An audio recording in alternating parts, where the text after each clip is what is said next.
हे बाबा जा, तुला काय कामधंदे नाहीत, आम्हाला काम करू दे. भाऊ लईत आपल्या पेजला फॉलो कोण करत नाही हो, लाईक पण आपल्या व्हिडिओला कोण करत नाही. असं वैरणीचा बेंडा घेऊन आलो, आवरला आणि चाललो गॅरेजला. गॅरेज मध्ये गेलो, गॅरेज बंद होते. ह्यो काय आला नव्हता लवकर. मग गाडी घालते, ट्रायल मारा गेलो, तोपर्यंत आला. परत बेरिंग एक चेक केलं, बेरिंग गेलतं गाडीचं. परत सगळं खोललं, त्यानं पण स्टेअरिंगचं काढलेलं. तो म्हणला स्टेअरिंगचं मी करतो, ह्याचं तू कर. परत ह्यो स्टेअरिंगचं काढत होता. तोपर्यंत जरा आपले साहेब काय करलेत बघूया, त्यांना जरा विचारूया काय करलेत ते.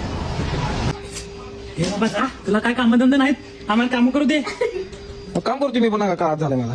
नुसता मोबाईल उचलायचा, ब्लॉगिंग करायची. जा कामधंदे बघ ती जरा. भाऊ लय घाण आबरू काढत होता. असं बॅलन्सिंग केलं, अलाइनमेंटला गाडी रॅमवर लावून घेतली. परत गाडीचं ऑइल बदली पण करायची होती. असं प्लग काढलं जनरल चेकअपला, प्लग घाण होतं, प्लग क्लीन करून बसवलं. मग एसी फिल्टर काढला, एअर फिल्टर पण काढला. असं सगळं जनरल चेकअप मध्ये येते. ऑइल सोडलं, परत ऑइल नवीन घालून घेतलं. मग अलाइनमेंटला लावली गाडी, अलाइनमेंट केली, ट्रायल मारायला गेलो. तोपर्यंत भाऊ बघा येऊ पानच घेतच नाही, नुसती गन वापरते. ती पण गाडी अलाइनमेंटला लावली. मग ट्रायल मारायला गेलो, झाली ओके. कोडाचं ब्रेक पॅड गेलतं, ते बघितलं, परत आणून नवीन बसवलं. असं सगळं बघतंय काय बघायला लागते आता मुडकं घालून. त्यावर गॅरेज बंद केलं आणि आलो घराकडे.